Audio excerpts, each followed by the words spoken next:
प्रकरणातला आपटे अजूनही अटक झालेला नाही। सीसीटीव्ही फुटेज नेमके तुमच्या वेळेलाच गायब कसे होतात फडणवीस साहेब? नेमके शाळेचे सीसीटीव्ही फुटेज गायब झाले, तिकडे बावनकुळेच्या प्रकरणात नेमके त्याच्या सगळ्या रस्त्यावरचे सीसीटीव्ही फुटेज गायब झाले, आणि तुम्ही कायद्याची भाषा करायची, तुम्ही प्रश्न विचारायचे। या सगळ्या प्रकरणामध्ये अजून काल काही मुक्ताफळं उधळली जात होती। मला वाटतं आपल्या पुण्यातच राहतात विधानसभेच्या काय त्या उपसभापतीबाई, आणि त्या म्हणाल्या की असं नाही बोलता येत, चिडचिड वगैरे होऊ शकते। अरे वा, कालपर्यंतची तुमची भाषा वेगळी होती, आज वेगळी भाषा आहे। एका महत्त्वाच्या खुर्चीवर बसलेल्या व्यक्तीकडून ही भाषा अपेक्षितच नाहीये मला। निश्चितपणे मुलींना न्याय मिळाला पाहिजे। अरे पण या निमित्ताने शाळा प्रशासन तुम्ही तसंच सोडून दिलंय, त्याचं काय? मी आई आहे, विरोधक म्हणून बोलत नाहीये, आई म्हणून बोलते, शिक्षिका म्हणून बोलते, कायद्याची विद्यार्थिनी म्हणून बोलते की या सगळ्या प्रकरणात ज्या शाळेमध्ये सीसीटीव्ही नव्हते ती शाळा का वाचवताय तुम्ही? ती शाळा वाचवणं तुम्हाला कितपत योग्य वाटते त्याच्यावर तुम्ही काहीच भाष्य करणार नाहीत का? अजून एक गोष्ट, काल उज्ज्वल निकम बोलत होते, भाजपचे प्रवक्ते आहेत। उज्ज्वल निकम नावाच्या भाजप प्रवक्त्याला किती घाई झाली होती काल बोलायची। घाईघाईत त्यांनी आपलं स्टेटमेंटही देऊन टाकलं आणि म्हणाले की कधी कधी जेव्हा आरोपीला असं वाटतं की आता आपलं मरण ओढवलेलंच आहे, तेव्हा तो फ्रस्ट्रेट होतो, डिप्रेशनमध्ये जातो आणि स्वतःवर गोळी झाडून घेतो। अशाच पद्धतीने अक्षय शिंदेने गोळी झाडून घेतली। काय तत्परता आहे भाजप प्रवक्त्यांची की ज्या माणसाचा एन्काउंटर झालाय त्याला सुसाईड ठरवण्यासाठी स्वतः जो माणूस हायकोर्ट आणि सुप्रीम कोर्टमध्ये केसेस लढवतो, जो स्वतःला वकील म्हणवतो, असा माणूस भाजपमध्ये गेल्यावर त्याचा सदसद विवेक किती गहाण पडतो याचं हे फार मोठं उदाहरण आहे की एन्काउंटर झालेल्या व्यक्तीला सुसाईड ठरवण्यासाठी घाईघाईने उज्ज्वल निकम पुढे येतात। माझी आता मागणी आहे, पोलीस व्यवस्थेचा आदर राहिला पाहिजे, धाक राहिला पाहिजे। काल आदरणीय पवार साहेबांनीही हे ट्विटमध्ये सांगितलं की तुमच्या अशा गोष्टींमुळे पोलीस व्यवस्थेबद्दलचा धाक आणि त्यांच्याबद्दलचा विश्वास संपत जातो, तो संपता कामा नये। म्हातारी मेल्याचे दुःख नसते पण काळ सोकावतो, तो काळ सोकावता कामा नये। समजून घ्या की एखादं सेक्स स्कॅन्डल घडलं आणि सेक्स स्कॅन्डलमध्ये एक माणूस तुम्हाला सापडला आणि तुम्ही त्या माणसाचा एन्काउंटर केला, लोक म्हणतील वा वा, कारण बऱ्याचदा बलात्काराच्या बद्दल तिरस्काराचीच भावना असते, त्यामुळे त्याचा एन्काउंटर झालं कोणालाही आवडेल। अरे पण एका सेक्स स्कॅन्डलमधल्या एका आरोपीचा जेव्हा तुम्ही एन्काउंटर करता तेव्हा तो एकटा नसतो, त्याची कितीतरी मोठी टीम असेल, कितीतरी मोठं एक रॅकेट असेल। ते रॅकेट कसं बाहेर निघणार? ते रॅकेट बाहेर निघण्यासाठी काही प्रयत्न केले जाणार की नाही? ते प्रयत्न होणं जास्त गरजेचं आहे, म्हणून ही पत्रकार परिषद आहे। आता मागणी आमची ही आहे की पहिल्यांदा तर वादग्रस्त असणारा संजय शिंदे आणि त्याच्यासोबतचे जे इतर लोक आहेत या लोकांचं सस्पेन्शन होणं पण गरजेचं आहे, कारण यांच्याकडून जेव्हा अक्षय शिंदेकडून गोळी झाडली जाते तेव्हा ती पायावर झाडली जाते आणि पोलीस गोळी झाडतात त्यावेळेला ती डायरेक्ट डोक्यात गोळी जाते। हे माझ्या आकलनाच्या पलीकडे आहे अजूनही।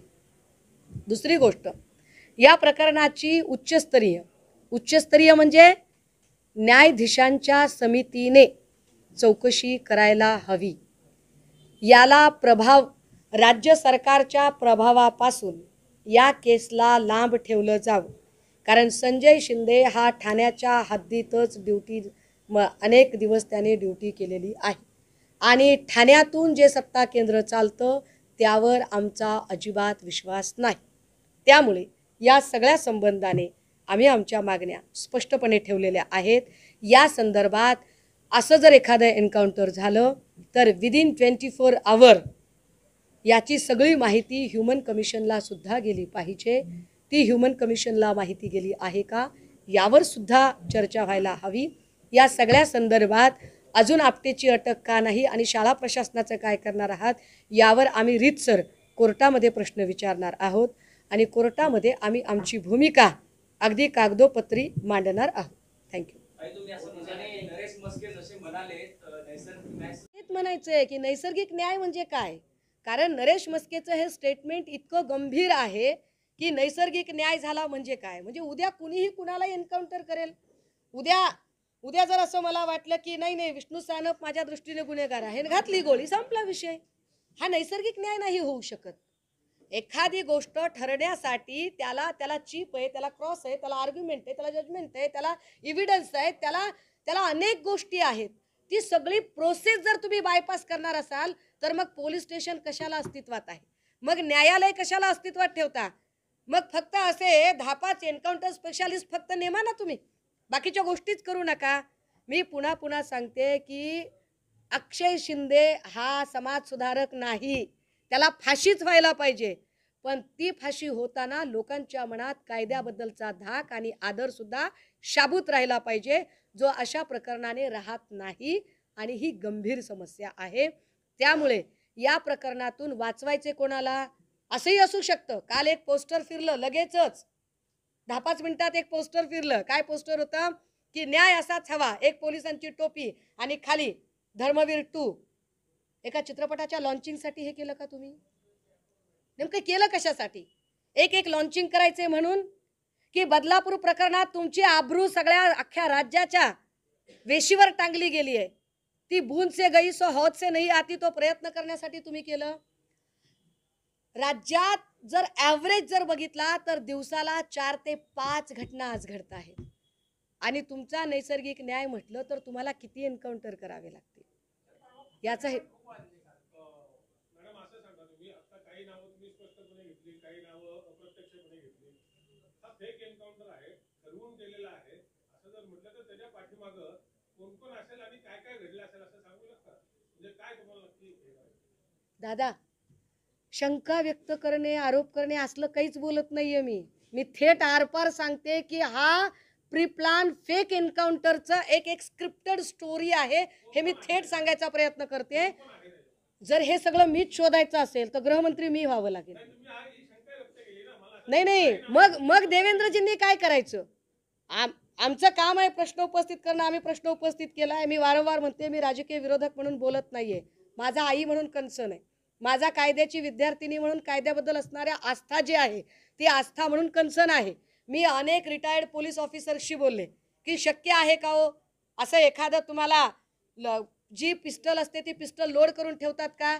कित्येक रिटायर्ड पोलीस ऑफिसर सांगतात की नक्सली भाग सोडला तर कुठल्याही ठिकाणी अशा पद्धतीने अधिकारी पिस्टल लोड करत नाहीत.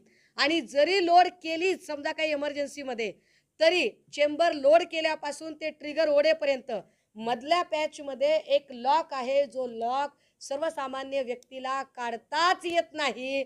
आणि तुम्ही पोलीसच सांगतात की तो गतिमंद होता. तर मग नेमकं गौडबंगाल काय? आणि ते गौडबंगाल शोधून काढावं यासाठीच मी उच्चस्तरीय समितीची मागणी करते. आणि माझा अजिबात शिंदे साहेबांवर विश्वास नाही. जे शिंदे साहेब सांप्रदायिक विभाजनवादी भाषा करणाऱ्या शांतिगिरीच्या पाठीशी मी उभा आहे असं ठामपणे सांगतात, अशा व्यक्तीवर मी विश्वास ठेवू शकत नाही. Very clear. रामगिरी.